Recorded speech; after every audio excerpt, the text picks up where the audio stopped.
What's up YouTube? Thanks for joining me. I'm Andy in West Wales, UK with my quick birth chart for the day. A quick look at all the main astrological movements that are ahead of us. Not just in UK, in the rest of the world. But the times I give are UK based. That is GMT or UTC because we haven't gone on to our daylight saving time just yet. Okay, so Wednesday the 14th of March 2018, the moon's in Aquarius. She has been there since Monday.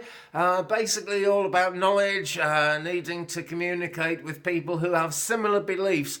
Not necessarily just to have people around you who'll say yes to everything, but because by communicating together and working together, you can take each other forward and your world goes forward. And that is what astrology and everything else in this life is all about, really. We all come here with a purpose and we've all got to keep on track with that. Tomorrow we have a Pisces moon, but that is tomorrow. There's no void, of course, today.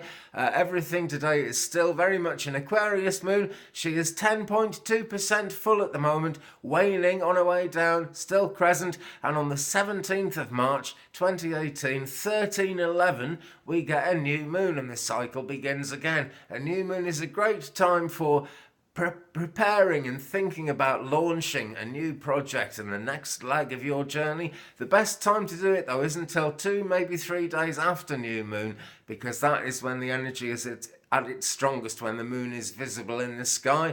Somehow, whatever magnetic force or whatever kind of force it is that makes astrology work and brings this wisdom to us, just behaves that way. That is simply the way it is. If we can actually see the thing, it makes a difference. For example, Mercury retrograde, which I'll mention briefly in a minute, is just coming in. Mercury is slowing down and is going to move backwards for a while, then turn around and forwards again. That isn't really actually what happens, but that's the way it seems as we view Mercury from Earth. And we can see both Venus and Mercury in the night sky in the evenings at the moment, if we're lucky, if the sky is right. I don't think there's any one particular part of the world where you can or can't see that. That seems to be very close to us at the moment because Venus is our closest neighbour, and then the next planet between Venus and the Sun is Mercury, and we can actually see them both at the moment. Mercury is usually only visible for about 50 days of the year, so, you know, grab it while the chance lasts. Venus is visible for longer, maybe a couple of 100 days, something like that, because she is that much closer and there's nothing in the way. Okay, so back to today. The moon is square Jupiter. Now then, situations can get overrated. You've got to evaluate things, really. You've got to keep it real. You've got to focus on reality. I'm always saying keep it real, aren't I? Today is even more important than usual because feelings can mislead you, you know. Something that seems like the right idea can take you by the hand, move you on into whatever situation, and maybe that's not a situation you want to be in, so you do have to be careful about that. You do have to evaluate it. It's always good in some ways to go with the flow. It's also really important to know why you're going with the flow, and there are times when the flow isn't going your way, and that is the whole point of all these kind of cosmic guidance things that come into our world. It's all here to help us make the best of that. So go with the flow, but be careful. Should be a pleasant, reasonably nice kind of day anyway. One thing about that though, Jupiter is retrograde at the moment and will be for quite some time to come.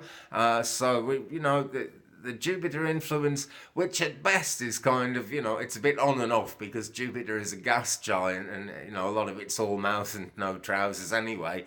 But Jupiter basically is retrograde. So keep it real. It's going to be important to keep it real just now and for a little while to come as well. In fact, you know, it's always important to keep it real, but this is actually what's indicated in the chart right now. Okay, spaceweather.com. Solar wind speed today 339.1 kilometers per second. The proton density 3 protons a cubic centimeter. That is really slow. That is really gentle. Not much happening there. It is, however, March the 14th coming up. Well, in fact, it is, however, March the 14th. And it's what they call a pi day. That's the mathematical symbol pi. I don't know why exactly, but they say it's woven into the fabric of life, the universe and everything. So we're still in the Hitchhiker's Guide to the Galaxy thing there. There's a massive gash in the sun's atmosphere. Solar wind is pouring out of it all the time. Strong, there's 55%, that's how strong it is. A strong chance that 55% of G1 class geomagnetic storms landing here with us today, grazing against the Earth. It can disorient animals, it can disorient anything that relies on magnetism, it can play into electricity. We're looking at something like 60,000 gigawatts of energy around at the moment. It's also playing into the Arctic Circle lights that can be seen by people in those parts of the world. It's playing into just about anything, just about everything. Okay, so what else is happening today? Let's have a look at this. Come on, takes its time. 14th of March, Mars squares Chiron today, 6:09 and 44 seconds AM. So that's already happened before I've come online. Okay, now I'm sorry I haven't been able to adjust the time so well.